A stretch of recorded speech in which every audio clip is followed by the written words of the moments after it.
everyone. Welcome to Beyond the Baseline, sponsored by BCI in presentation with Basketball Club International. I'm your host, Adrian Branch, and this show is specifically to take you inside the lives of professional athletes and their families.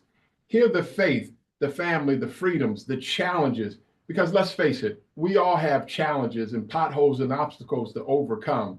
But we want you to come away from this show saying, hey, if they can do it, I can do it too. If they can overcome with a champion's mindset, I can overcome as well.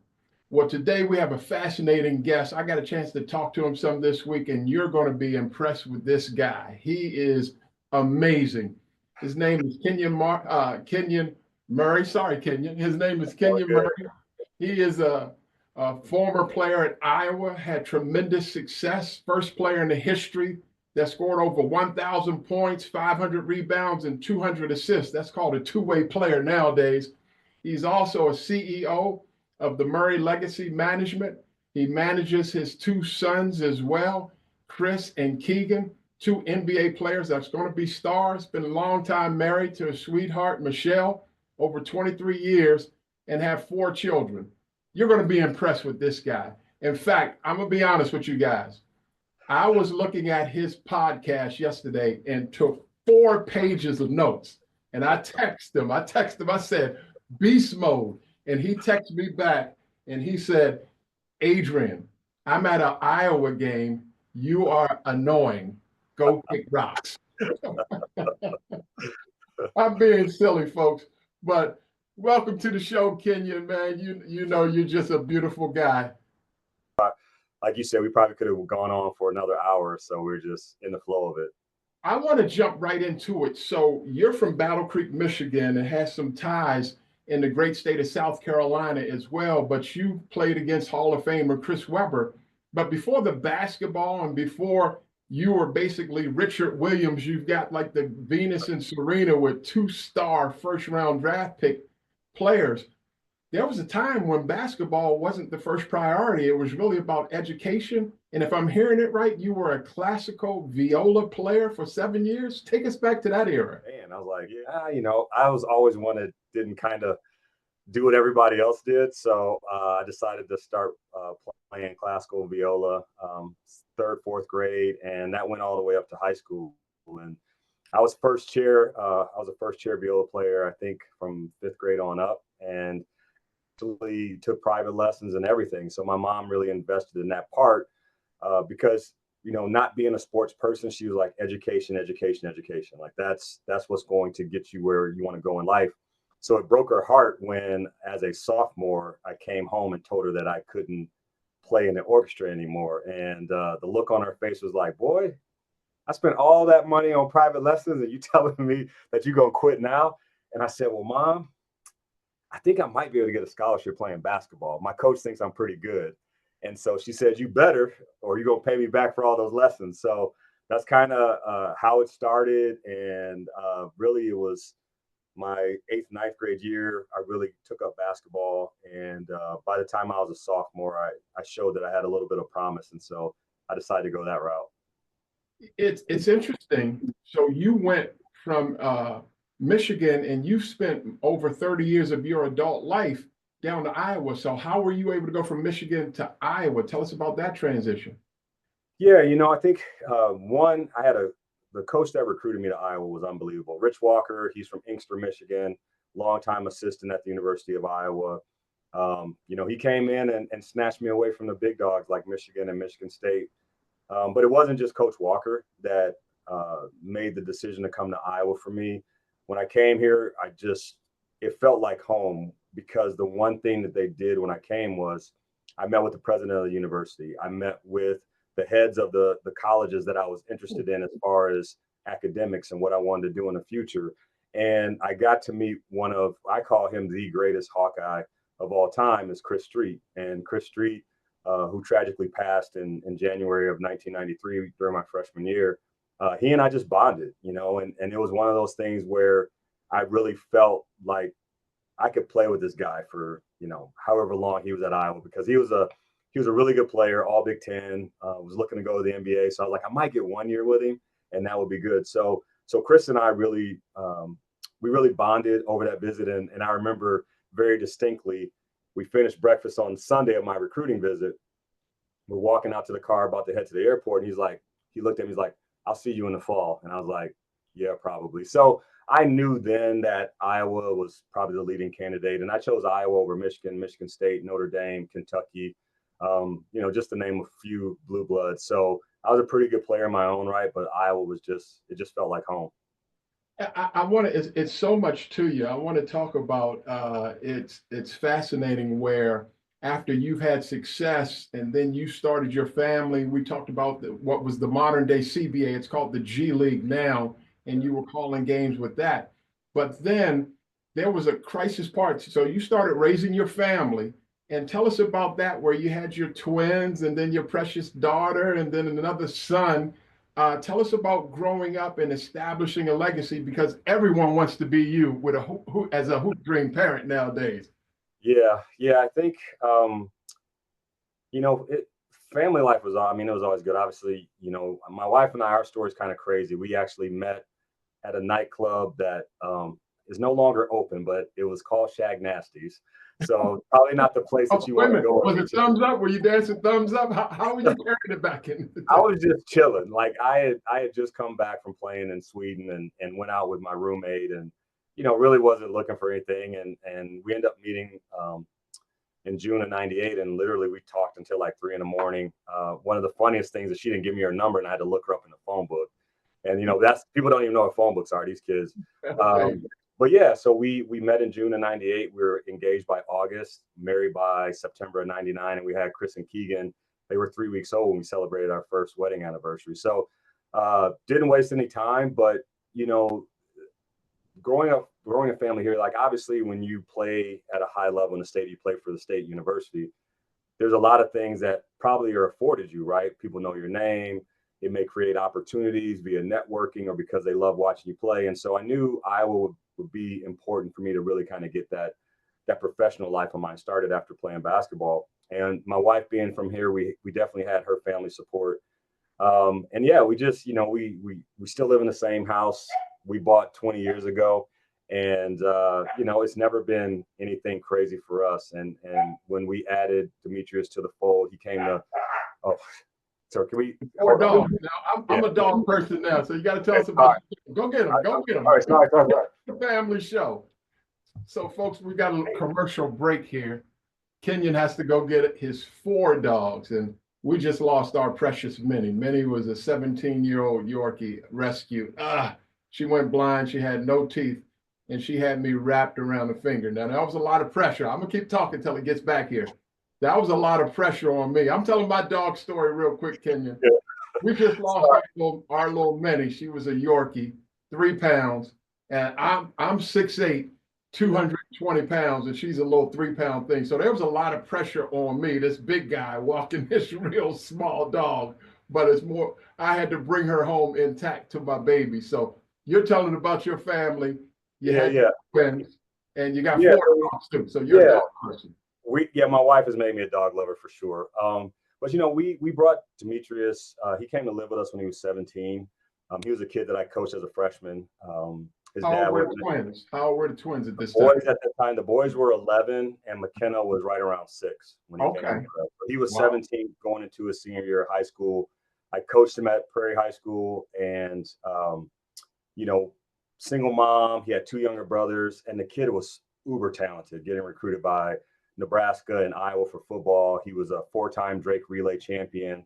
And so he was a phenomenal athlete, but he just needed some structure. And so we, talking to his mom, we agreed to bring him in. We took guardianship of him just to be able to help him with the day-to-day things, even like getting a driver's license and things like that normally a parent would take care of. We were able to help him and help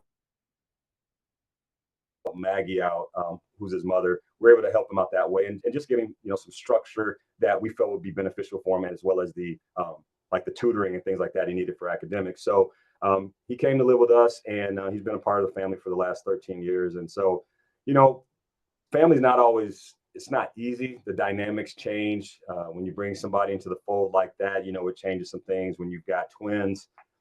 There's different challenges. People may not think it, but there's different challenges raising twins when you talk about how the outside world perceives them and how the outside world treats them. Normally, you have to correct people that it's Chris and Keegan. They're not one person. And so that was always a challenge, especially in sports, is to really make sure that everybody saw them as individuals. And then you have a daughter who's the youngest, who's a lot like me. And I'm going to say it right now. She has me wrapped around her finger. So, but better be, Dad. Better be. I got two of them. So family life in Iowa has been pretty good. It's treated me well. I had a very, very good career as a dental sales rep. Did a lot of great things there. But the biggest thing for me is, how do we continue to give back? For me, Iowa's given me everything. Let me ask you this, because I want to jump into it even a little deeper real quick. Even as a dental rep, and you were doing a fantastic job, but then there came a crisis in point. And like I said, your story is so rich that I love how you talk about, hey, the elephant in the room is, yes, I've got 2 first-round draft pick sons, but here's a real person here, and we're real people beyond that. So this is my question to you. There was a crisis because the missus, Michelle, said, you can do more. You can be more. Why aren't you going to get it? But you said you want to be close to the family. So tell us that dynamic. Yeah, I think I definitely had opportunities when it came professionally to maybe move up, make more money, maybe even move out of the state for positions. Because I absolutely love my job as a dental sales rep. It was a lot of fun. But I always say, like, usually people see greatness in you that you don't see in yourself. And for me, it was one of those things where, growing up without my biological father in my life, that, later on in dealing with some of that, you realize that you long for those things. I had a stepfather who was there, gave me everything that I needed to grow up and be successful as a man. But it was one of those things that I said, I want to be around there for my kids. I don't want anybody else raising them. I don't want anybody else coaching them. And for me, it was important to be there for everything, whether it was their AAU, their soccer, flag football, whatever. I wanted to be there. And, that was a contentious point with my wife and I at times, because there was a time in my adult life where I was so fixated on those kind of things. I really didn't care about my job. I actually got fired from a job. And so that being said, that's where it kind of, everything came to this critical point of, like, you can do so much more. And, I really started to embrace that, honestly, after the next tragedy was when my wife texted me and said our marriage was over. So I think there's been this metamorphosis of me over the last 7 years that, I've been able to see that the path that I thought was for me wasn't the path that God had laid out for me. Yeah, so I want to say that. So you guys you've had a successful career as a college basketball player, and then you're staying around, not being flippant. You're staying around, not advancing the work career because you still want to be home for your family. Yet in your 18th year, the missus says, we're done. And soon after, Chris and Keegan, who we yet to celebrate in this show, is like, Dad, you're hard on me. You never tell us attaboy. You pat everybody else on the back, but you don't pat me on the back.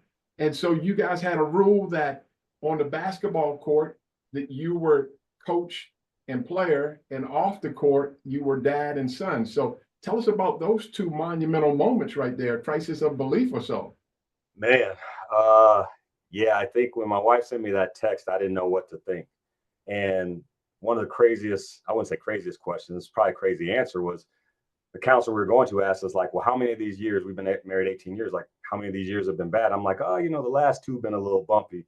And she was like, well, the first 2 were pretty good. I'm like, oh my gosh, like that is a gut punch, right? A gut punch of reality. And so during that time, I'm trying to help Chris and Keegan get recruited. They're really good high school players, and that wasn't happening. So one of the reasons I was so tough on them is because I knew for them, like, the more skilled they were, maybe the better chance they had. I knew they were going to grow, but it was like the hardness came from me wanting them to understand that when you're the best player on the team, like, it's one thing to be the most talented. It's another thing to be the hardest working. It's another thing to be, one that has a high IQ. But when you're all three of those things, that's when you can move a team. That's when you can transform a culture and a program. And Chris and Keegan were arguably, I mean, there's hands down the best two players on the team. So a lot of my frustration and heart came from like almost wanting them to be perfect or be the epitome of what a true leader is. Like if you think of a Kobe Bryant, right? Like he's going to outwork you on the floor, off the floor. When the lights are on, when the lights are off, he's working. He's going to challenge guys. He's going to take that leadership role. He's going to make sure he's studying to know everything that he can about the game and how he can impact it. But the thing is, he always worked harder than everybody in practice. So that's where everything was going. So like when my hardness came in practice, when I would see them screwing around or whatever, and that's what led to me kicking Chris out of practice, which led to us having a coaching meeting, which led to me almost stepping down. But it gave his voicing how he felt in that moment.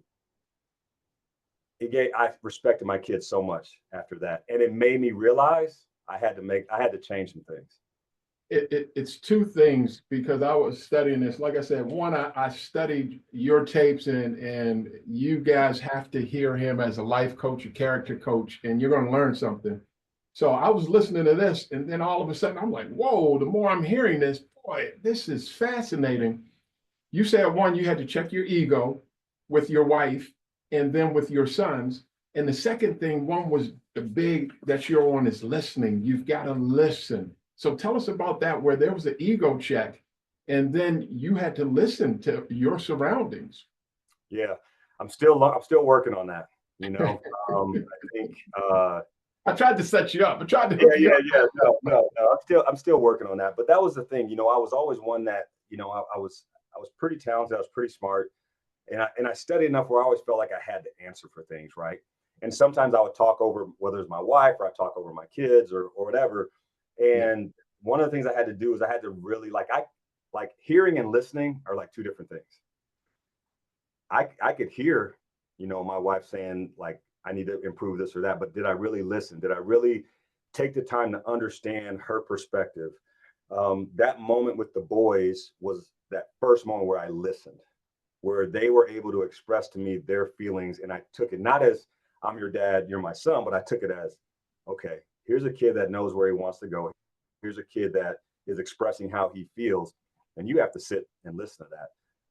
And I've done good at times and I've sucked in other times. And so it's something that's constant, because one of the things I talk about is in personal growth, and what is that it's cyclical.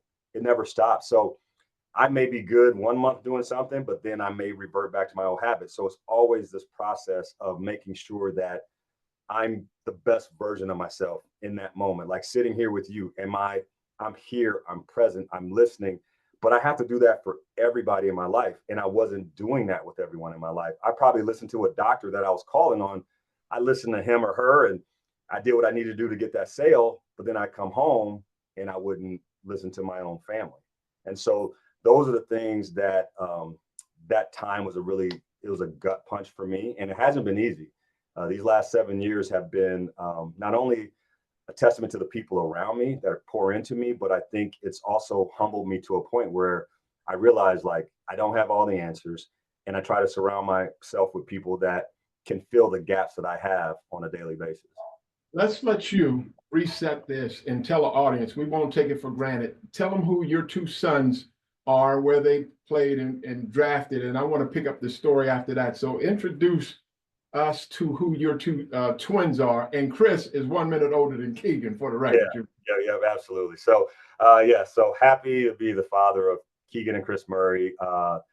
They're legacy players. They went to the University of Iowa. What's crazy is they only had one Division I offer out of high school, and it was Western Illinois. And they were 6'8" and a half shooting guards, small forwards that nobody thought that they would be impactful Division I players. So they went to DME Sports Academy in Daytona Beach, got to Iowa, and sophomore year, Keegan showed out.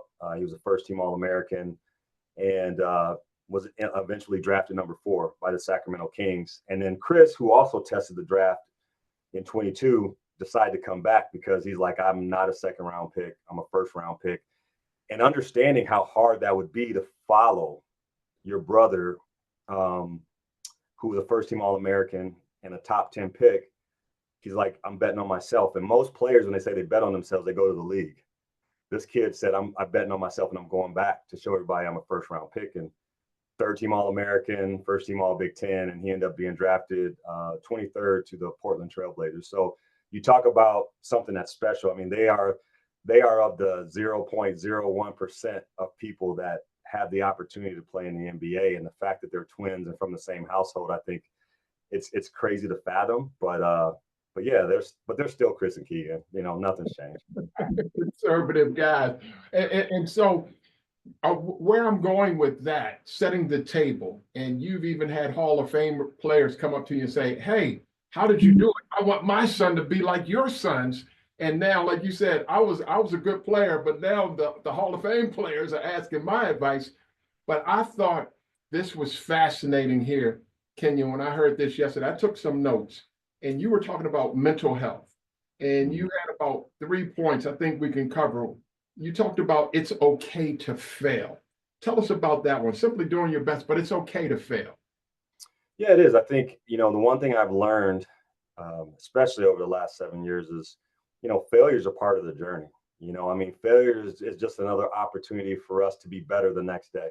So if we fail today, that doesn't mean we're going to fail tomorrow, but we have to learn from the things that we, you know, however we want to categorize it, how we failed today. Like, okay, what do I have to do? Where do I have to be, or who do I need to talk to in order to learn from that and be a better version of myself tomorrow? And failure is part of it. You know, I think if you don't have failure, then you're not taking chances.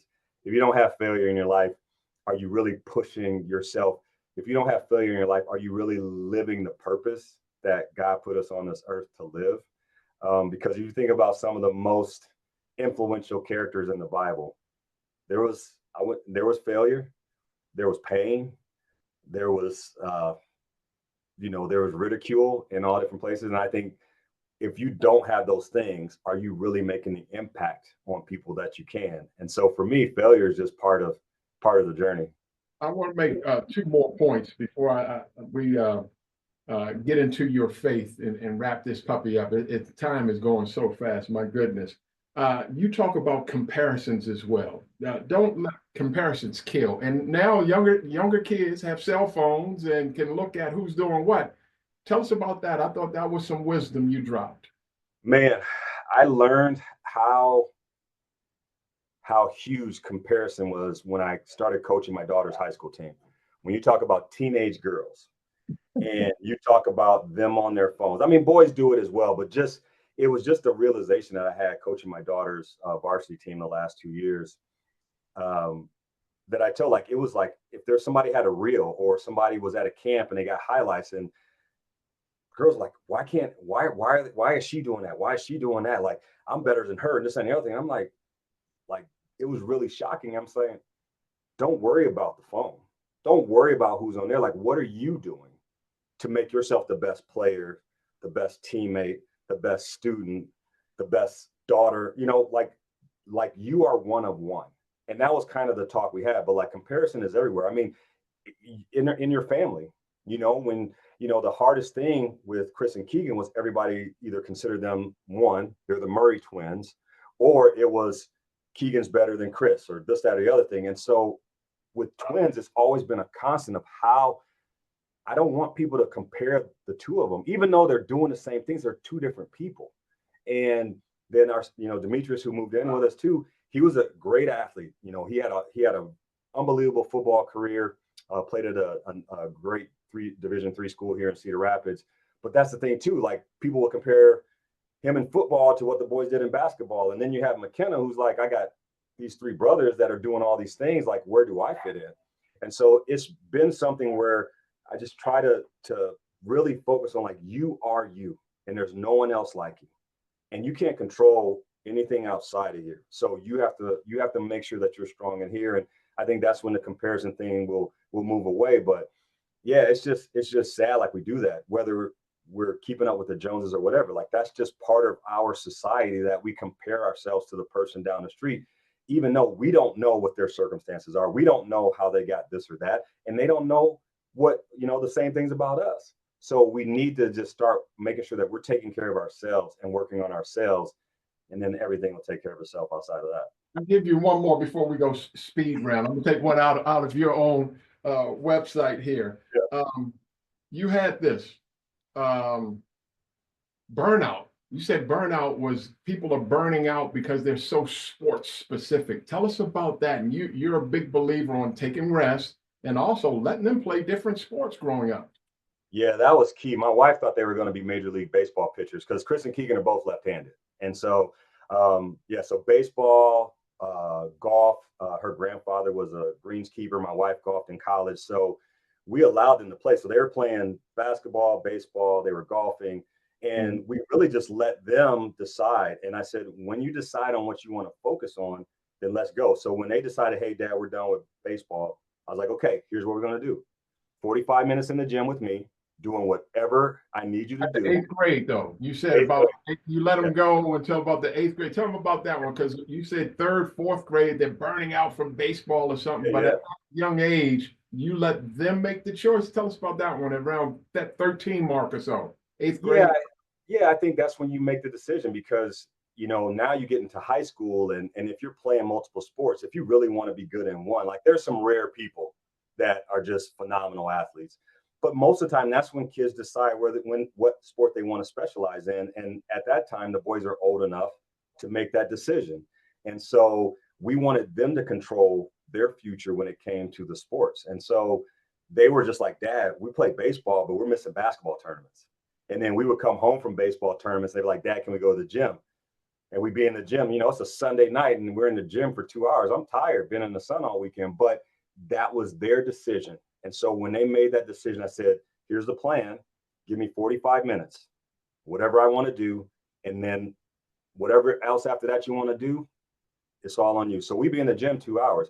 I have my 45 minutes now. I'm sitting there rebounding or trying to make sure they don't fight because they're playing one-on-one or whatever. But it was their decision. And I see too often now kids are thrust because they see this little glimmer.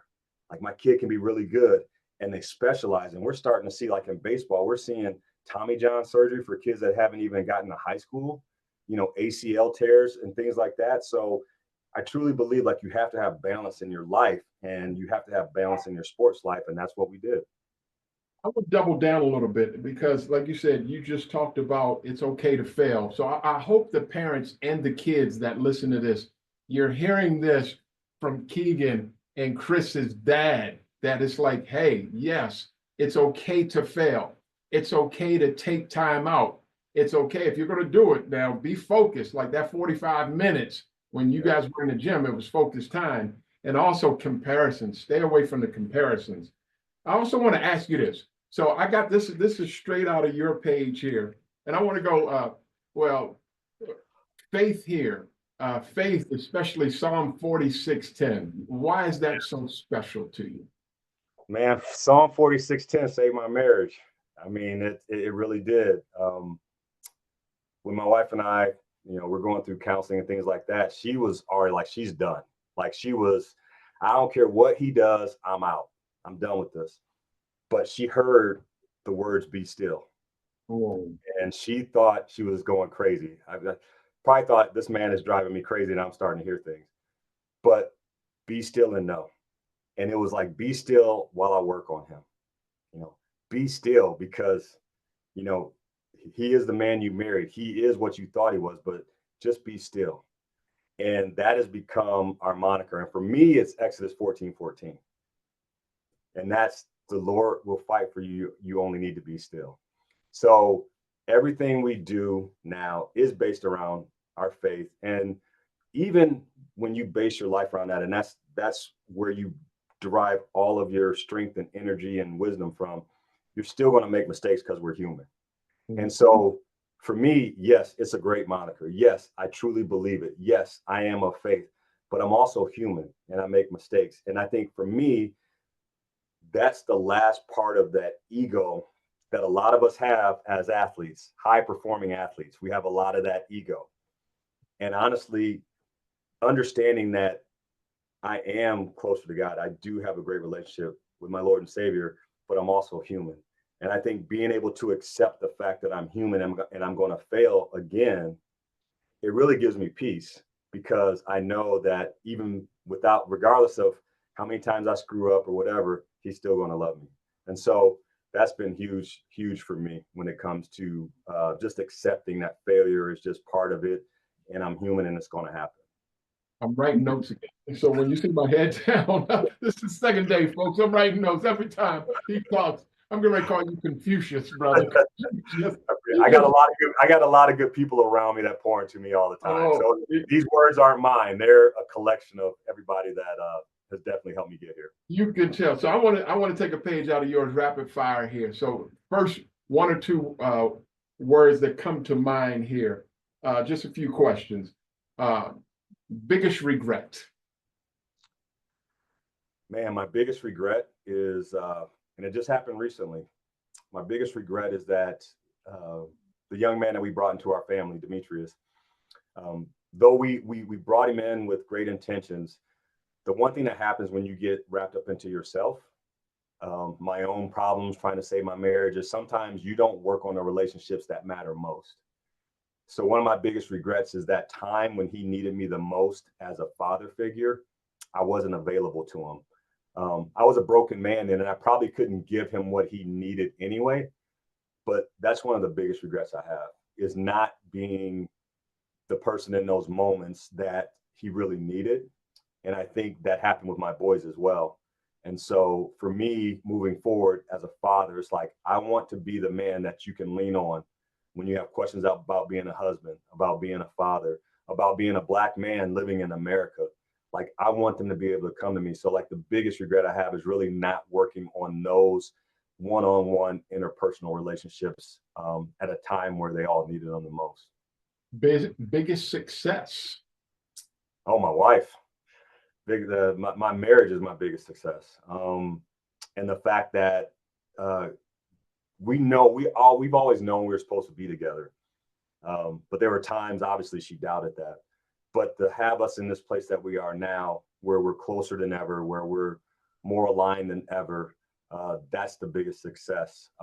People may look at it like, yeah, like you said, you got two guys in the NBA. No, if I don't have her as my partner, none of this happens. And you say they're rich. I'm not rich. I still got no, I'm still grinding. I'm still grinding. Give me two more here. I'm living my best life when I'm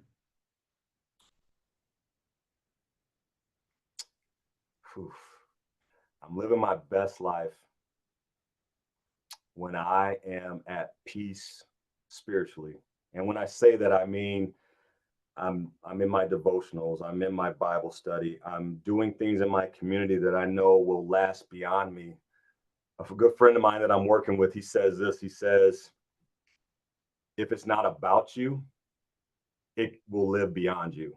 Oh, say that one again. That's good. That's good. Say that one again. If it's not about you, it will live beyond you. And so honestly, it's like, what am I doing on a daily basis that's going to leave a mark that not only is going to help my community, help my family, but it's something that can become ingrained in people that they're like, man, you know, this thing that he did, now you see all these other people doing it. So yeah, so for me, it's that's kind of how I live now. One more question before we wrap it up. If there's one attribute you could have to fight your battles, what would it be? One attribute. Whew. Man, that's a tough one, because I think fighting battles, you have to have clarity, you have to have wisdom, you have to have. I already know what it is. If I could have one attribute, and it's one attribute, battles, it's my friends and family. Honestly, like that's. I don't think there's one thing that helps you fight battles. It's a bunch of different things, and I have different people in my life that pour into me and give me wisdom in different situations. And it's interesting how I go to different people because of either their experience or what they've said to me in the past that helped me get through, a situation that I'm presenting with in the present. So I wouldn't trade any of my friends and family for any of that. And I think if you got strong people around you, you can fight anything. Wow, man. This is good stuff. I could talk to him all day. That's why we talked for an hour and a half the other day. It's just pleasant. It falls in pleasant places. Can you tell everybody where they can find you if they're looking for you or they want a speaker to come in and be encouraged? Yeah, everybody. I mean, I got a marketing manager now, so they do all this cool stuff for me. But you can go to www.kenyonmurray.com. They can find everything there, all my social media platforms, different things I do. They can find all my life coaching, how to book me as a keynote speaker. It's all there. I've got a very talented niece who has definitely helped me with this branding thing because it's funny being an athlete, you want the limelight, but now I'm kind of like, I really don't like doing this stuff, but she forces me to do it. But this has been something that's passionate for me. I love being able to tell my story and hopefully there's some little smidgen. Maybe it's just one thing that I speak about that people can learn from. And if I can help change one person's life, then I know I've done my job here on earth. And usually it takes one person at a time. So yeah, kenyonmurray.com. You can find everything there. Wow. Well, thanks for joining us today. You are amazing. Always when I get just a chance to talk to you, it's like it's an under promise and over deliver. And I think, Dad, that you're just getting started. Your story has to be heard. There's also going to be a story, can we say, on a miracle Yeah, Murray? yeah. We're working on a project right now. We're doing a book and a documentary simultaneously. I guess right now it's tentatively titled the Murray Miracle, but it's just really the book is about our story and how different there's pivotal points along this journey. So for Chris and Keegan, which is kind of where we'll end it at, for them to get to where they are as NBA players, there was all these little points where we had to make certain decisions and it stressed the family in different ways. So it's a nice little story that this wasn't the path that everybody takes to the NBA or whatnot, but it just kind of highlights those things because there's a lot of times in there where I doubted myself, and but we are here because of our family and the people around us. So yeah, hopefully we'll get it wrapped up and it'll be available in 2026 is what we're planning on. Beautiful. Kenyon Murray, everyone, thank you for joining us. That is fantastic. And on behalf of Basketball Club International, thank you for Beyond the Baseline. For our listeners out there, if you want to see more, join us on Facebook, Instagram, and X. This never gets old. This is an amazing time, and we sure appreciate you. And for our listeners out there, thank you. This world still belongs to the dreamers, believers, and achievers. Have a great day, everybody.